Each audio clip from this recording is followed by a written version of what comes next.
ఈ 2024లో మీ ఆశీర్వాదంతో మన పార్టీ అక్కడ గెలిచింది సార్.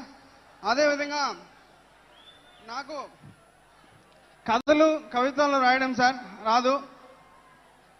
నేను ముఖ్యంగా పవన్ కళ్యాణ్ సార్ అభిమానిని. ఆయన సినిమాల కోసం చొక్కా తిప్పుకునే వ్యక్తిని. అంతటి వాడిని నన్ను ఈరోజు ఆంధ్రప్రదేశ్లోనే అతి చిన్న వయసులోనే గౌరవ శాసనసభలో మాట్లాడే అవకాశం ఇచ్చినందుకు పవన్ కళ్యాణ్ గారికి, అదేవిధంగా గవర్నమెంట్ విప్గా నన్ను ఈరోజు ఆయన ప్రకటించారు.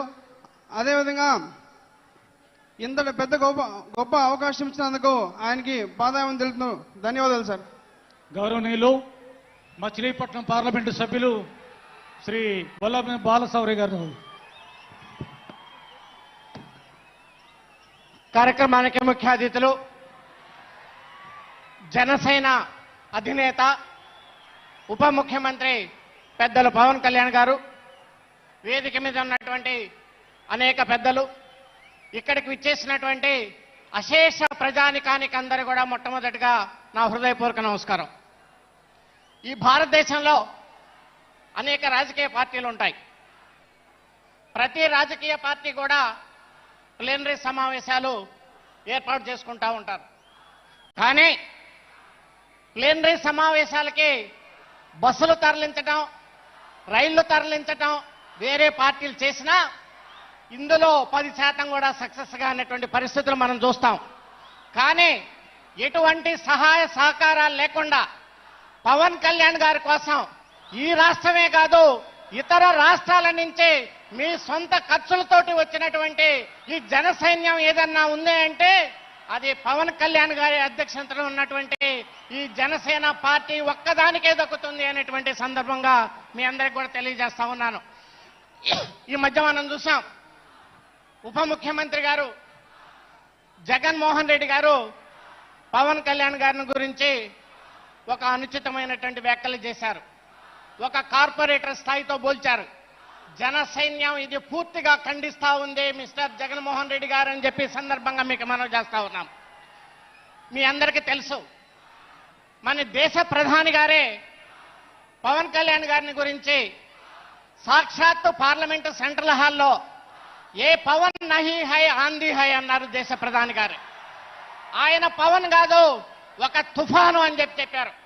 ఈరోజు ఎన్డీఏకి, కూటమికి ఇటు రాష్ట్రంలో కానీ అటు దేశంలో కానీ ప్రభుత్వాలు ఏర్పడినాయి అంటే అది ఒక్క పవన్ కళ్యాణ్ గారి ద్వారానే ఏర్పడింది అనేటువంటి విషయం అటు ఢిల్లీ పెద్దలకు తెలుసు, దేశంలో ఉన్నటువంటి అనేక రాజకీయాల నాయకులకు తెలుసు.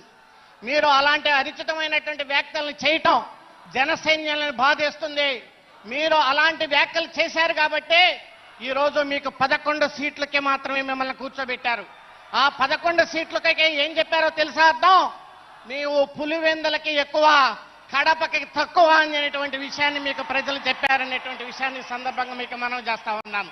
మొన్న జరిగినటువంటి మహారాష్ట్ర ఎన్నికల్లో పవన్ కళ్యాణ్ గారు వెళ్తే ఎక్కడెక్కడ ప్రచారం చేశారో ఆ సీట్లన్నీ కూడా బ్రహ్మాండంగా గెలిచినాయి.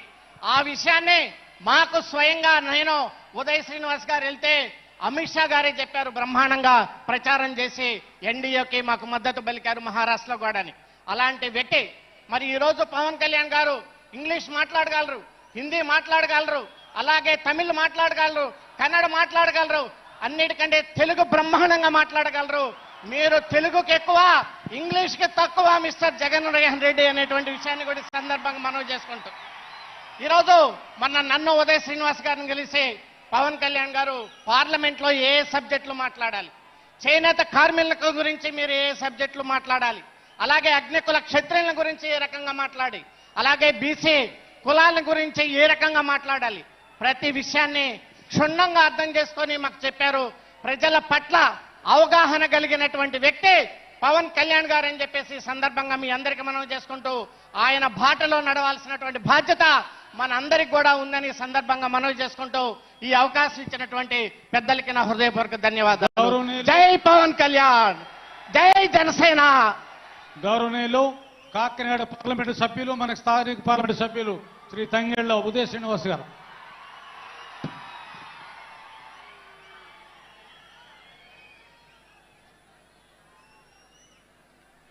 అందరికీ నమస్కారం. వేదిక మీద ఉన్న పెద్దలందరికీ, జనసేన పార్టీ అధ్యక్షులు పవన్ కళ్యాణ్ గారికి, అలాగే ఈ 12వ ఆవిర్భావ దినోత్సవానికి వచ్చేసిన జన సైనికులకి, వీర మహిళలకి, 2 రాష్ట్రాల నుంచి వచ్చిన కార్యకర్తలందరికీ కూడా నా హృదయపూర్వక నమస్కారాలు. నేను ఒక సాధారణ మధ్యతరగతి కుటుంబంలో పుట్టి రాజకీయాలని దూరం నుంచి చూసే మీలో ఒకడిని. కానీ నాకు అందరికన్నా ఎక్కువ ఒక అరుదైన అవకాశాన్ని ఇచ్చి పార్లమెంట్లో మొట్టమొదటి జనసేన అభ్యర్థిగా నేను ప్రమాణం స్వీకారం చేసినందుకు చాలా గర్వపడుతున్నాను. ఇలాంటి అవకాశం ఇచ్చిన పవన్ కళ్యాణ్ గారికి నమస్కరిస్తున్నాను సార్. అలాగే పార్లమెంట్కి పంపటమే కాదు, అక్కడ ఏం మాట్లాడాలి, ఎలా మాట్లాడాలి అనేది కూడా ప్రతి సెషన్స్ ముందు నేర్పిస్తూ మనకింత మెజారిటీ వచ్చినందుకు మనం ఎంత బాధ్యతతో పనిచేయాలని మాత్రం ప్రతిసారి చెప్తూనే ఉంటారు. అలాగే గత ప్రభుత్వంలో జల్ జీవన్ మిషన్ని మొత్తం అంతా 16,000 కోట్లు కేటాయిస్తే అందులో 2,000 కోట్లు మాత్రమే అలా ఇలా వాడి వదిలేస్తే దాన్ని మన అధినేత పవన్ కళ్యాణ్ గారు స్వయాన ఆయనే బయలుదేరి వచ్చి నరేంద్ర మోడీ గారిని అడిగి జల్ శక్తి మంత్రిని కూడా కలిసి, సార్ ఈ స్కీమ్ని, అయిపోతున్న స్కీమ్ని ఎక్స్టెండ్ చేయండి అని చెప్పి మన వల్ల, పవన్ కళ్యాణ్ గారి వల్ల, మన డిప్యూటీ సీఎం గారి వల్ల దేశం అంతా స్కీమ్ని ఎక్స్టెండ్ చేసి నరేంద్ర మోడీ గారు రాష్ట్రానికి కాదు దేశానికి అందరికీ కూడా ఎక్స్టెండ్ చేస్తున్నాను అని చెప్పి మన వల్ల దేశం అంతా కూడా లబ్ధి పొందేలాగా ఆయన చేశారు. నేను కూడా మీకులాగే మన సార్ స్పీచ్ కోసమే వెయిట్ చేస్తున్నాను. సో దానికోసం ఎక్కువసేపు మాట్లాడకుండా ఇప్పటం స్టేజ్ మీద మన అధినేతను చూశాను. ఒక వేటకెళ్తున్న సింహంలా కనిపించారు. ఈరోజు స్టేజ్ మీదకి వస్తున్నప్పుడు చూశాను, గుంట నక్కల్ని వేటాడేసిన సింహంలాగా వచ్చి ఆ ముఖంలో ఒక చిన్న చిరునవ్వు, అదే గంభీరం అలాగే ఉంది. మీరు ఒక్కసారి క్లోజప్ లో కనుక చూస్తే అది క్లియర్ కట్ గా ఒక సింహం గుంట నక్కల్ని వేటాడేసి వచ్చిన, రాష్ట్రాన్ని ఇబ్బంది పెడుతున్న గుంట నక్కల్ని వేటాడేసి వచ్చిన ఒక సింహంలాగా ఉంటారు.